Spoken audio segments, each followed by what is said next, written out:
there is not a model or a factor or a formula for creativity. It's about how we achieve a gentle balance between the so-called polar opposites we talk about when anyone thinks about the attitude or behavior or skill or ability that you call as creativity. So what is creativity anyway?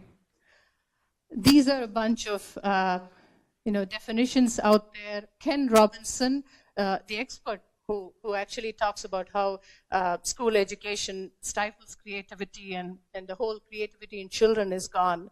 All of these are sort of definitions out there about what the creativity process is, what is creative, being creative looks like. I want to look at the process point of view here. I mean, it's not a single event. You wake up one day, you become a great artist.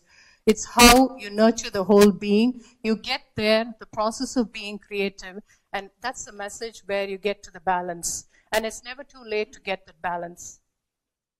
Whether it is just do it or just do it right, it's up to us to think. So, when I mean just do it, you don't need to do it right. Just explore things. And whatever we are saying here is part of the creative process. It's okay to fail. It's okay to break. It's okay to make mistakes. It's okay to be stupid. I hope I haven't hurt anybody by saying, do bald men save cows on shampoo? I mean, that was just a stupid question. I don't know if they use body wash or they do soaps or whatever for their hair, but then it could be a stupid question. It's okay, yeah? That's the whole point. Let kids ask questions, and that's how they're going to get creative about it. And apparently preschool kids ask 100 questions a day. By the time they come to middle school, they stop asking questions. It's not that they don't have questions, because they've been asked to shut up. So they stop asking questions.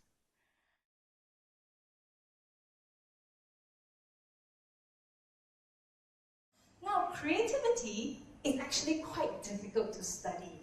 Because these MRI machines are quite noisy, so you have to be lying still and they're scanning your brain, and they want you to be creative, in that situation to really know what's going on. So it's hard, right? So when you look about brain science and what is talking about creativity, it is limited, but certainly we have learned a few things, so I'd like to share some of that. Okay, first thing, a lot of people think creativity sits in the right brain. So when you talk about, creativity in the right brain, specialty, where your intuition, your imagination works. For us, the left side focuses on logic, reasoning, critical thinking. That's not quite right. So scientists discovered, that the right side of the brain is our creative brain and the left side is critical thinking. No, that is not found to be true. So creativity does not involve a single brain region or a single side of the brain. In recent years, evidence suggests that cognition results from the dynamic interactions of brain areas operating in large-scale networks. So there's very few, if any, task that really uses just one side or one area. Typically different parts of the brain, left side and right side, interact with each other as we are performing different tasks. First part I'm going to talk about is what they call the default mode network, that involves some part of the front of the brain and then a little bit at the back. Now, what do we know about the default mode network? That network is what happens when we daydream. So we need to daydream, all right? Because and when we daydream, and actually daydreaming has attracted a lot of research. The brain is never silent. When you're not focusing, there's a lot of chatter in the background. All right, the brain just talks to itself. You're having self-talk. So that's your daydreaming mode. What do we talk about? Typically, there's 4 things that's happening. You think about your life. Oh, what happened last week? My friend didn't show up. I was so disappointed. What's wrong with her? So you're thinking about what happened. So it's kind of like autobiography memory. Or you're thinking about the future. What am I going to be when I grow up, right? Or what am I going to do next weekend? Or what am I going to do after, where are we going for dinner afterwards? All right, so your mind just kind of wanders. So thinking about, planning about the future. So then you might also be thinking a theory of mind, which is you really start to think about what other people are thinking. Susan said that, what's she thinking about me? Is she trying to be sarcastic? So all that talk talk that's going on. So you're trying to think about someone's mind.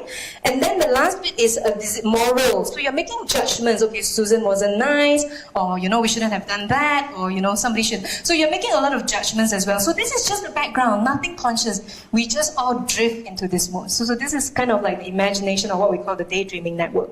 And what we do know is that, so the default mode network is active during wakeful rest, and mind wandering. Creative people has been found with the brain scans to show greater activity in this network. And this network is also associated with social cognition, so people who are more aware of other people's perspective.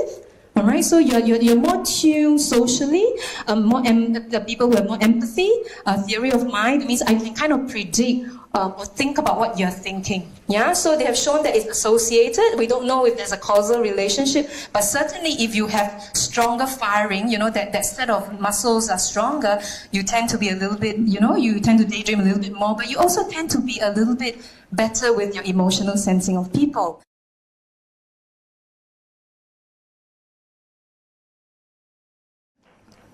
But like I said, I don't think it's stress. Frankly, I think what kills creativity is when there is no purpose in what you do. All right, when you're learning something, but the reason for it is not the real purpose for learning it. Then you are stressed because it's false. It's not the real thing you're doing. All right, and you yourself, because we are creative human beings, we know when something is fake. And that causes, I think, a lack in creativity. And I suppose the other one that's related to it, when it's not meaningful. And when you keep on doing things because you are told, that's the thing that kills creativity. All right? Because you don't know why. But the moment you know why, then it might actually make meaning for you when you do it, or you might actually find a better way of doing it. This is slightly related, so I just want to pick up on this point. Somebody's asking, what about low-income families who can't afford to mingle, who can't afford to maybe have as many of those dots that we're talking about, right? And they have to leave the development of creativity in the hands of school teachers. What can these parents then do? Can university education be actually bad for us? And my reason for asking this is because you gave the example of Steve Jobs. He was a university dropout, wasn't he? So what are your thoughts about this?